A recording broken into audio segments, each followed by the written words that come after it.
दीजिए सभी को गुड मॉर्निंग। और भाई कैसे हो?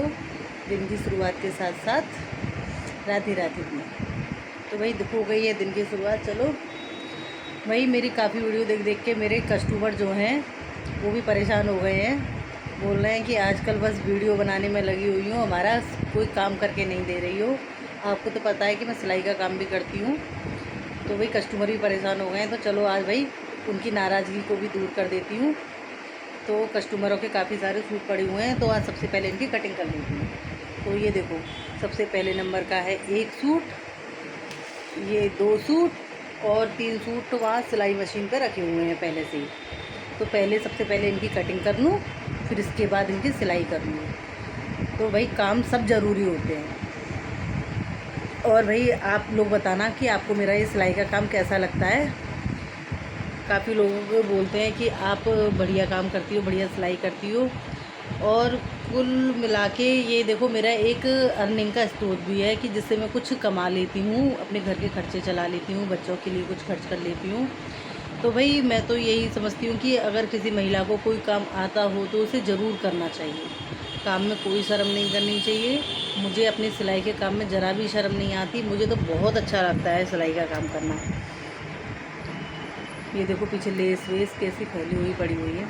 इस समय आंधी का टाइम चल रहा है, तो घर में भी काफ़ी धूल वूल सी बहुत ज़्यादा जमा हो गई है।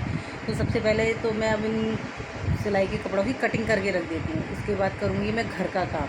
घर के काम भी पूरे हो जाते हैं। बच्चे स्कूल चले गए हैं, बच्चों का भी सुबह लंच बनाया था, अपने लिए भी लंच, थोड़ा सा नाश्ता वास्ता किया, चाय वाय पी। अब सुबह के समथिंग 9 बज गए होंगे। अब थोड़ा सा ये काम करने के बाद फिर नहा धो के पूजा पाठ करूँगी। पूजा में आज लेट हो जाएगा थोड़ा, क्योंकि अगर पूजा पर नहाने पहले लग जाऊँ तो फिर ये कटिंग का काम बाद में करने में आलस आता है। अभी करके रख दूँगी। तो यह है कि दोपहर में जब भी टाइम मिलेगा तो जब भी मैं सिलाई कर लूँगी। तो भाई मैं तो ऐसे ही करती हूँ कि टाइम बना लेती हूँ किसी भी काम को करने के लिए, कि कब मुझे कौन सा काम करना है, कब कैसे करना है। तो इससे काम भी जल्दी हो जाता है और दिमाग में टेंशन भी नहीं रहती कि अब क्या करूँ, अब क्या करूँ। और हाँ, आज मैं आपको एक बात बता दूँ, मेरी बहन जो आई हुई है वो अहमदाबाद से, तो आज वो जा रही है। तो उसे छोड़ने भी स्टेशन जाना है। तो 3 बजे की उसकी वो है, ट्रेन का टाइम है। तो समथिंग 2 बजे मुझे यहाँ से भी जाना होगा। तो उससे पहले मैं सोच रही हूँ कि सिलाई के 5 सूट हैं। 5 सूट में से कम 3 सूट तो मैं जब तक सिल ही दूँ। फिर 2 सूट रह जाएंगे, या तो फिर आके शाम को सिल दूँगी या फिर कल मैं देखूँगी, जैसे भी पॉसिबल हो पाएगा। लेकिन काम जल्दी से जल्दी ख़त्म कर दूँ, क्योंकि इसके बाद मेरे और भी काम पड़े हुए हैं। सालक शुरू हो गए हैं, और सालों को मैं आपको पता है कि काम बहुत हो जाते हैं सिलाई के भी। और मेरी भी दुकान है, तो मैं इतना टाइम भी नहीं दे पाती कि एक ही काम में लगी रहूँ। लगता है कि मैं कुछ काम नहीं करती, खाली वीडियो बनाती हूँ, लेकिन मेरी असल ज़िंदगी देखोगे ना, तो मेरी असल ज़िंदगी में इतनी बिजी हूँ मैं कि मुझे 1 मिनट का टाइम नहीं है। अगर मैं सोचूँ ना कि मैं अपने लिए कुछ टाइम निकाल लूँ, तो बहुत ही इम्पॉसिबल रहता है मेरे लिए कुछ करने के लिए अलग से। तो भाई चलो, फिर भी मैं खुश रहती हूँ कि कुछ तो है मेरे पास करने के लिए। नहीं तो उन महिलाओं से पूछो जिनके पास कुछ काम ही नहीं रहता करने के लिए। बस उनको क्या है कि घर का काम किया और दिन में सो गए या फ़ोन चला लिया। फ़ोन तो मैं भी चलाती हूँ, लेकिन वो भी काम के लिए। आपको पता है कि वो भी मैं वीडियो बनाने के लिए चलाती हूँ ज़्यादातर। पहले मैं भी काफ़ी फ़ोन चलाती थी, ऐसी बात नहीं है, लेकिन अब इतना टाइम नहीं मिलता कि मैं चला लूँ। अपना ही काम बहुत हो जाता है फ़ोन से चलाने का, फ़ोन पे ये वीडियो वगैरह बनाने का। तो अदरवाइज़ नहीं चलाने का मन होता। तो बस अब तो ऐसा लगता है थोड़ा बहुत टाइम मिल जाए तो बस रेस्ट कर लूँ। ज़िंदगी में सब कुछ है, पर रेस्ट नहीं है, आराम नहीं है। शायद इसी का नाम ज़िंदगी है।